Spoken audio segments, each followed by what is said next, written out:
Hi everyone. My name is Chidi. Reaching you live from Toronto, Canada. I just wanted to take a few minutes to do this video, concerning Ambassador Dion Osagie, who is currently now visiting in Canada. Well, Ambassador Dion Osagie is someone that I've come to have a lot of respect for him, right? Why I say I have a lot of respect for him is that I've seen a lot of things that he did when he started this whole thing, and he's one of the people that I saw that was doing this practical foundation when he was doing his what do you call it, random acts of kindness. I started following him online because of that, his program. And from time to time, he will come live. You'll see him trying to help some children, rescuing them, helping them, get off the street. And he was doing a lot of things that people who were in authority, who were supposed to be doing these things, were not doing it. And it caught my attention. Now, recently, I've seen him come under a lot of attacks. And I know that he's had issues with the wife. There was a program where they showed that he beat up the wife. That I don't support in any way, but I don't know all the facts. I'm doing this video because he's in Toronto now and he's our host. So we, as someone who is visiting, I have an obligation to really welcome him, to make him feel welcome in Toronto, and to let him know that for all the good things that he's done with his foundation, we appreciate it and we think he's done well. Now, whenever you're in public eye, whenever you're doing something like he's doing, you're going to come under a lot of criticisms. Am I saying it's 100%? I don't know. I'm not saying it's 100%, I'm trying to use the right word, that he's infallible, or that he doesn't make mistakes, or that he may not have anything wrong with the way he does things. That's not what I'm saying. But I'm not here to judge him, because who is 100%? I'm not 100%. There's a lot of things that I do that I'm sure people have reservations about, and people don't think that I do well. But you see, as long as you're doing, you can imagine if a lot of people were doing half as much as what he is doing, it will be a better place. So the reason why I got to do this live video is because I heard that he was attacked. First, I heard this guy doing a video saying they're going to deal with him when he comes back to Benin. They're going to beat him up. They're going to do this and do this. And like a day or so after the guy made his threat, I think that broadcast was on Sunday. I just bumped into it where I was searching Dion Osagie. And I saw the guy making the threat, and a lady had called in. And the lady was saying so many things about Dion Osagie. And the guy now later left a lot of threats. Just a couple of days after, they broke into the wife's shop, and there are pictures on his side. And I'm thinking, I hope someone is not taking the laws into their hands.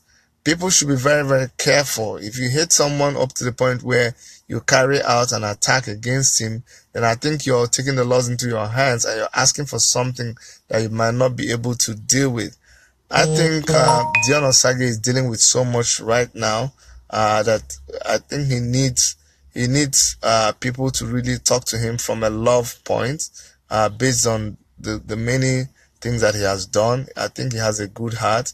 He might not be perfect, but you see, when people are not perfect, what you do is you encourage them, you come close to them, you try to advise them, because he has a good heart, what his intentions are, because it's always about what does someone have in mind. It's always about the intentions.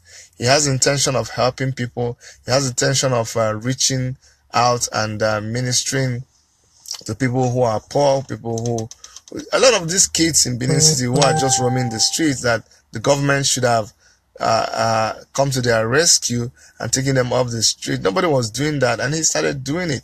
For that alone, you really have to appreciate what he did. So I want people to, instead of just taking hours to be on Facebook and castigate him and, say all kinds of bad things about him, why don't you kind of try to reach out to him and try to be of help in whatever way you can. Like I said, I know him from Facebook and all the things that I've seen him do. I'm still gonna try to get him to do a video with us before he leaves Toronto. But even if he doesn't do that, I just want him to feel welcome and to say that on behalf of the people of Toronto, we welcome Ambassador Dion Osagie within our midst. We should also understand that there's some things that happens in people's lives that are private. Once somebody is in public figure, I know it's hard to keep things private, but it is important that we try to also cut them a slack and know that some things that are going on in their life are private. They don't like it. I don't think he likes all this thing going on between him and the wife. So people should try to minister grace to him. Look at all the things that he's done and use that as a backdrop when you are trying to deal with Ambassador Dion Osagie. I sympathize with him for people breaking into their shop and making away with a lot of property. And then for those who are making threats to people online, you have to understand that when you threaten people and anything happens, they're going to come after you. They're going to say you are the one that did it, okay? So you have to be very, very careful.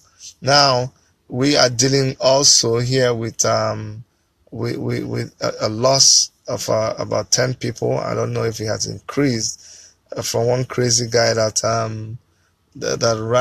ran his the van on the sidewalk and killed a lot of people here in Toronto. So Toronto is mourning. We're all in a pensive mood, and but even with that, we're the true north, and we don't give up. We don't get intimidated. We're still gonna keep growing strong, and Toronto is stronger because we are resilient people and because we are good people. So I just had to do this short video. So wherever you are, I just want to use this opportunity again to thank all of you who kept calling, who kept texting, who kept asking openly, Chidi, how are you and Erica and the kids? I want you all to know that we're good, we're fine, we're okay. We were downtown, but the lower end of the street where this happened, so nothing happened to us, and we're fine. And we'd like to thank you for all your support. It's been a long time since I did a video broadcast. We've been terribly busy. Like when I say terribly busy, you can see I'm at the job site, and my wife she's coming to harass me now because I'm supposed to come in. You see the bin over there that we're using for our construction, and she's wondering what I'm doing in the car. I'm sure. So you see, she's coming to check what I'm doing and ask me why am I not. Why are you not on site? Okay, okay. So she said it. Why? She said, "Why am I not on site?" So now you guys know what I'm telling you is the truth. I had to pause and do this video.